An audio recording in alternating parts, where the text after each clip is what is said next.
Now, of course, about 20 to 30% of Nigerians suffer from mental illness, and less than 10% of this population have access to professional assistance.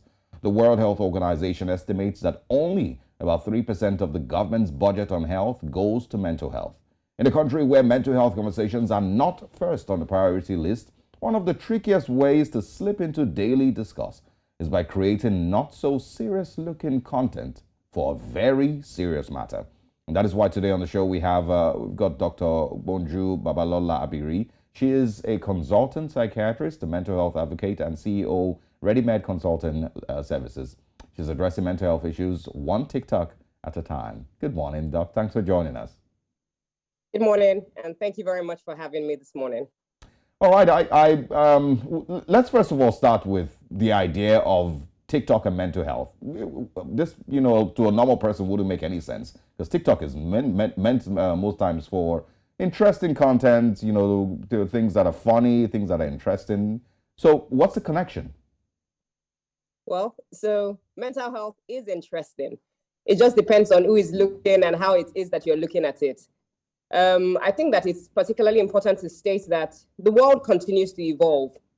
And because mental health is a topic that has been, shrouded in a lot of stigma, shame, discrimination for a long time, it then, became extremely important to start to bring that conversation out. There's a quote that I particularly like that is by Glenn Close that says that what mental health needs is more sunlight, more candor, and more unashamed conversation about something that affects all of us. And so it's extremely important. And, this happened during the COVID-19 pandemic where mental health could not be a back burner issue anymore. Everybody was talking about mental health. It almost became a buzzword. In fact, it became almost much more important than the concept itself. And so because mental health has to be spoken about, it is something that affects each and every one of us. It is something that resonates with every one of us, regardless of how it is that we try to push it back. It's important that, these conversations are had, especially because of representation for people as well. A lot of persons with mental health problems are afraid to seek care, are afraid because of the stigma and discrimination and the ignorance, the myths, the misconceptions that have been shared over time. And I believe that, the media, either print or electronic, but especially 21st century media, TikTok, Instagram Reels is the best platform to ensure that we can get this done.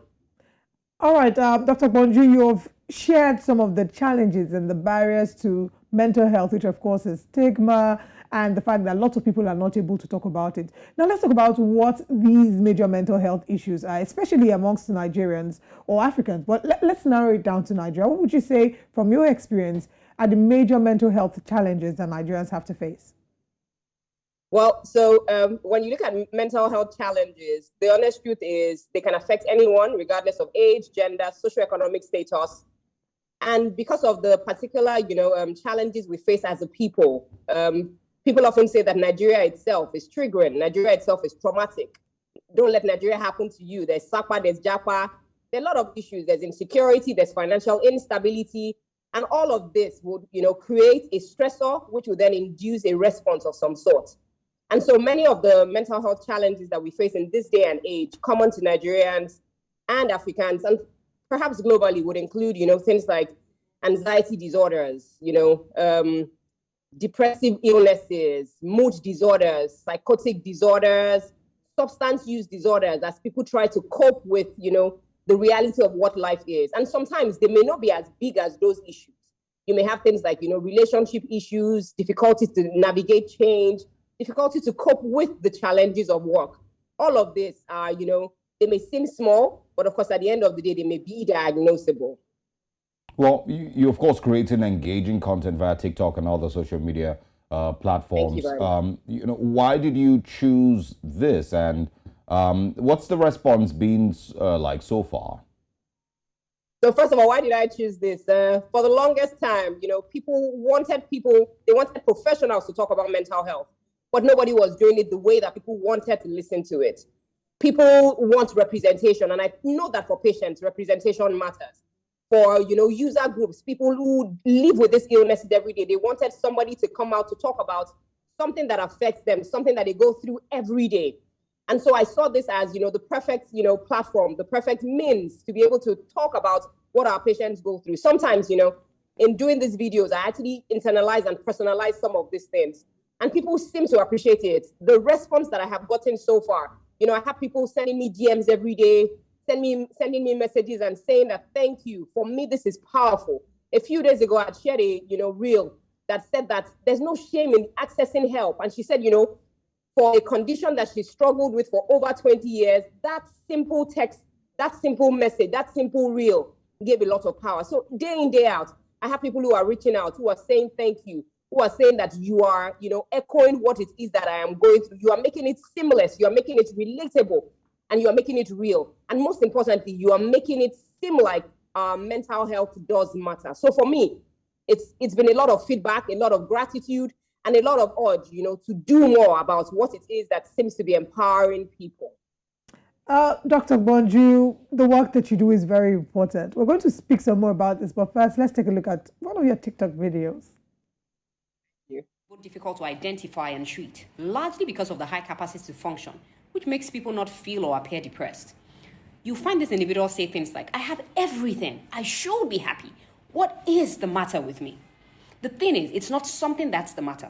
It's clinical depression, and it can be treated, but only if recognized. Smiling depression interferes with the individual's health-seeking behavior and the need to utilize support from family, friends, and professionals. It also adds to their negative self-talk, image, and low self-esteem. To manage smiling depression, it is important to acknowledge how you feel and how your life has been negatively impacted by the condition. Talk to someone you trust about how you are truly feeling. Nurture your self-esteem. Manage stress effectively. Engage in exercise. Care for your physical health. Find a support system. Change your negative self-talk. And of course, see a therapist for expert management. Remember that there is no health without mental health. There is really no health without mental health. Unfortunately, one of the challenges to mental health would be accessibility and funding, which is why you're doing a major work bridging the gap. Let's talk about some basic tips, if you could share with us, because we find that panic attacks, anxiety, and depression are some of the most common complaints we see, even on social media. So if you were to share some tips on how these can be managed, we'd like you to do that. Well, so I would say, for instance, make your mental health a priority. And so as we make many things priorities, going on holidays, taking fancy vacations, going to parties, make your mental health a priority. Know yourself. One of the greatest philosophers of all time, Socrates, says, man, woman, know thyself. For it is in the knowing of yourself that the best can emerge. If you know yourself, you are self-aware, you know what it is that triggers you, what stresses you, what makes you a certain negative way. You are able to tell how it is that you react. You will be able to pick up the symptoms early. It's important to know how to regulate yourself. But of course, that regulation comes from knowing yourself. It's important for individuals to empower and educate themselves, learn about mental health issues. Not because you are praying or hoping or wishing that it will happen to you or someone around you, but because you want to be informed and you want to be able to pick up the signs even before they start to cause debilitating issues for you. It's important to look out for yourself. Look out for yourself, for the signs, both, overt and covert. Look out for others as well. It's important to listen to your body and listen to others as well. Listen in a kind, compassionate, and non-judgmental manner. And I dare say that, it's extremely important to engage in things that give us peace, joy, and tranquility. Exercise, take a walk, take a drive, and link up. Look for professionals who are professionals. Right. Professionals who know the work that they do. And get the help early. Get help early. There is no shame in seeking help. Absolutely. Dr. Bonju, thank you so much for this conversation. And we are definitely looking out for your TikTok videos and seeing also, how I can get the little bit of help that I need. Thank you very much for joining us. Thank you very much for having me. Have a lovely day. You too.